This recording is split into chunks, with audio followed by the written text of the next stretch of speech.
Welcome back to the Gridiron Expert. 2024 was a wild year for Michigan. The Wolverines entered the season as the reigning national champions, had lofty expectations, especially with the new expanded 12-team playoff, but they were dealing with a brand new head coach in Sherrone Moore and tons of new players. Most of that team that won the national title had departed. The result was a relatively disappointing season. The Wolverines going just 8-5, but they did win their final 3 games, including a massive road win at Ohio State, and then of course winning their bowl game in upset fashion over Alabama. They now carry tons of momentum into this season, but the million-dollar question is, can they now live up to the hype, and can they make the college football playoff? That's what we're going to answer today. The main story behind Michigan going into this season is quarterback play. That's what we're watching out for. That's going to determine whether or not they can get to the college football playoff, which again is 12 teams, or if they fall just short. Bryce Underwood is going to be the new starter in Ann Arbor. Made massive headlines by flipping from LSU to Michigan. Paid him a lot of money to get there. The number 1 recruit in the class. He's got a great frame, great arm, tons of upside, and going to be a great fit for new offensive coordinator Chip Lindsey's offense. And look, there's no way, I say this knocking on wood, that he's going to be worse than what Michigan dealt with at quarterback last year. Michigan quarterbacks, so they played like 3 of them, combined for just 11 touchdowns and 13 interceptions in 2024. Underwood now comes in to bring some stability to this offense, an offense that ranked 129th in the nation last year, averaging just 286 yards per game. Some stability and more explosiveness. Yes, the Wolverines do lose Kalel Mullings at running back, but they do add Justice Haynes in from Alabama. They add Donovan McCulley at wide receiver in from Indiana. Anthony Simpson coming in at wide receiver from UMass, along with another strong offensive line. This Michigan offense should take a major step forward and will keep them competitive week in and week out, more so than last year. 5 losses last year, 4 of those 5 coming by double digits. Defensively, 7 starters are back from the Wolverines. This is going to be one of the better defenses in the entire country, despite all the talent they lost from last year. Last season, the Wolverines ranked 10th in the nation. They only gave up 307 yards per game, and they allowed just 29 total points in their final 3 games. Keep in mind, they played Ohio State, who won the national championship. They played Alabama pretty much at full strength. They allowed 29 total points in their final 3 games. Their top 2 tacklers do return from this year, including Ernest Hausman and Jayshon Barham, both at linebacker. Derek Moore and TJ Guy combined for 9.5 sacks, both returning on the defensive line. The secondary returns Zeke Berry, and they went out and added TJ Metcalf from Arkansas. So this is a defense, guys, that to me is loaded at all 3 levels. You've got some strong guys up front on the defensive line, you've got some strong guys at the linebacking core, and you've got a pretty decent secondary as well. Michigan's got talent at all 3 levels. They had an elite defense last year, had a lot of guys that maybe didn't even play in that bowl game against Alabama. The defense still shined. This defense, I do think, is a top 20 unit in 2025 and could propel them to a playoff spot. You take a look at what they're going up against. Open up against New Mexico. Perfect game. At home against a team they should destroy. A great opportunity for Bryce Underwood to come in, get his feet wet, work through some things with new coordinator Chip Lindsey. It's going to be great. It's going to be great. New look offense in a perfect matchup for it to happen with, right? So Michigan should cruise past New Mexico. Then they go on the road to Oklahoma. That's the first true test for the Wolverines and the first true test for Bryce Underwood at the collegiate level, right? Going into Norman, very difficult place to play, and a new-look Oklahoma team. A lot of people look at Oklahoma last year and go, they weren't that good, and think that's going to be the case again this year. That's not true, because the beauty of the transfer portal is that teams can rebuild their programs and rebuild their teams very, very quickly. That's exactly what Oklahoma did. Adding John Mateer, the dynamic quarterback out of Washington State, who threw for over 3,100 yards and rushed for over 800 with the Cougars. He's in at quarterback. Jaden Ott is in at running back for the Sooners after rushing for over 2,500 yards over the last 3 years at California. The wide receiver core should be better and more healthy, adding another guy in Isaiah Satania from Arkansas. Deion Burks also returning. 4 offensive linemen return for the Sooners, and they return 8 starters on defense, including 9 of their 11 top tacklers from 2024. Regardless of all that, Oklahoma is going to win this game, right? Michigan fans might not want to hear it, but I believe it's true. To take a young quarterback like Bryce Underwood and to put him in that type of environment in just the second game of the year against a reloaded and a retooled Oklahoma team, it just doesn't line up for success for me. It doesn't add up to success. I really think Oklahoma's going to be a lot better. I'm not saying playoff team, not saying SEC title contender, but much more competitive than they've been. And what's really a make or break year for Brent Venables. They've got the offense to do it. They've got the defense to do it. And I think they're going to wreak a little bit of havoc on a young quarterback who's bound to make some mistakes, especially early on in the season. So give me Oklahoma to beat Michigan in week 2. They're 1-1. And in their next 2 games, they will be without their coach and Sherrone Moore. He will be suspended for week 3 and week 4 against Central Michigan and Nebraska. So something to watch out for in terms of the mindset of the team and how Michigan performs without him on the sideline. Feels like every couple of years, right? This happens. Jim Harbaugh missed a few couple years ago. Sherrone Moore came in and won. Can that be the case now without Moore? They will beat Central Michigan, so they are 2-1. Then they go on the road to Nebraska. This is a big, big game for both programs, right? Michigan's already got a loss here. So they don't really want to drop to 2-2 before the bye week. Nebraska could be undefeated at this point, and what a massive game for them. Year 3 under Matt Rule, the year they're trying to break through. Lincoln's going to be rocking for this game. Could be a top 25 matchup.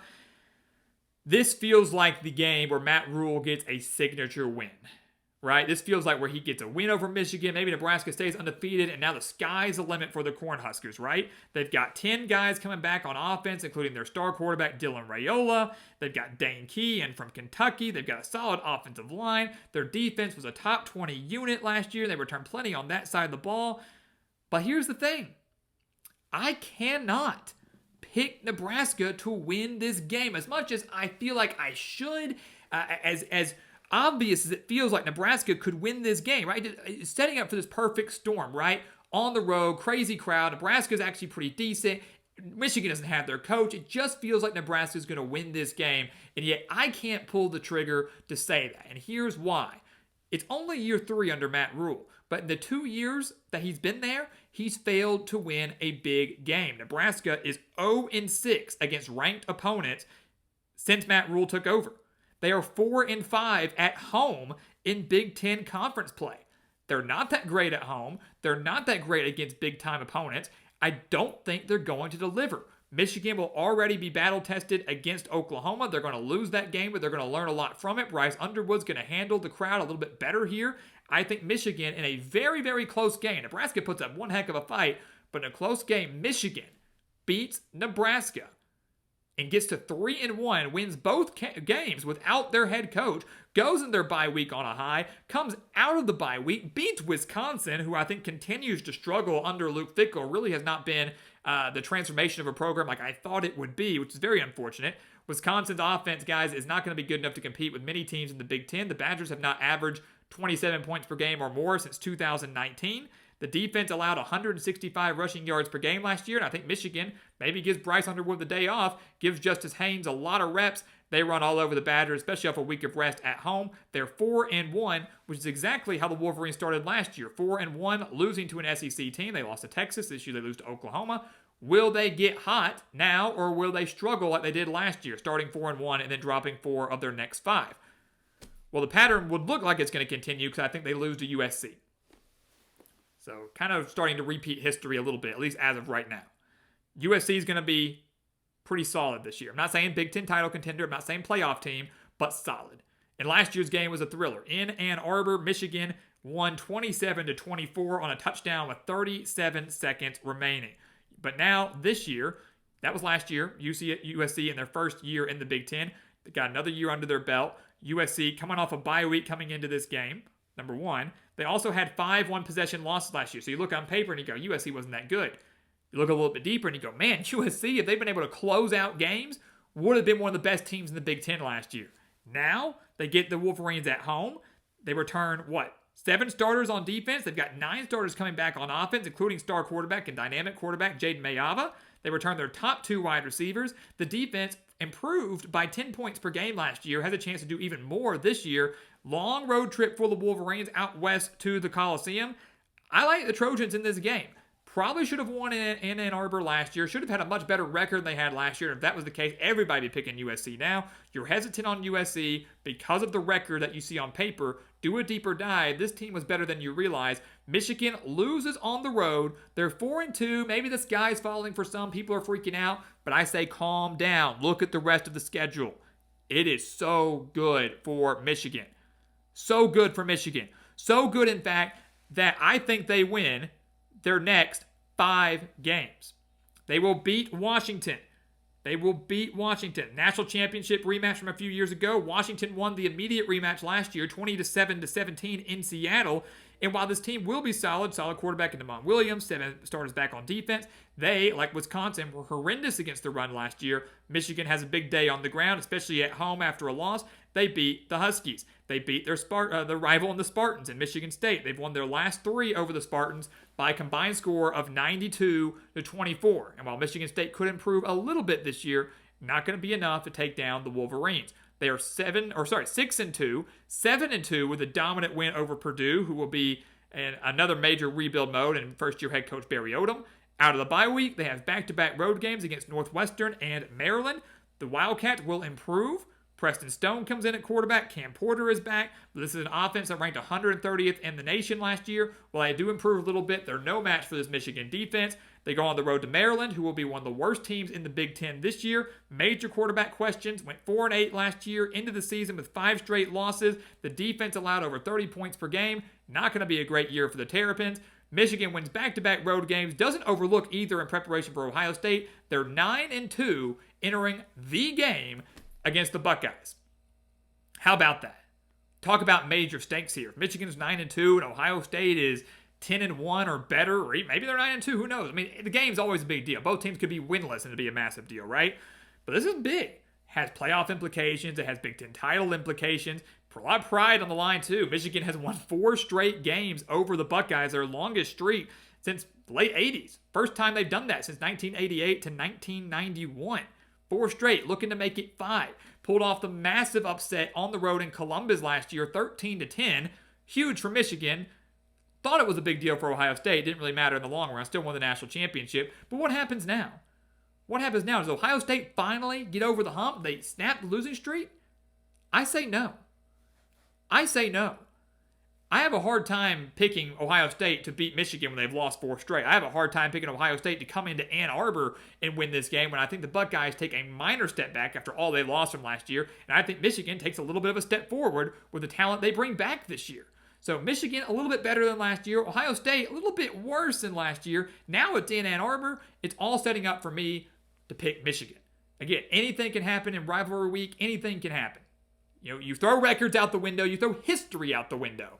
But I am picking the Wolverines to win their 5th straight over Ohio State. Michigan goes from 8-5 in 2024 to 10-2 in 2025. That's 8-1 in conference play, by the way, because they lose to Oklahoma in non-conference, lose to USC in conference play. Look, you might disagree and say they're going to lose to Ohio State and Nebraska, whatever it is. The worst case scenario for Michigan this year is 8-4.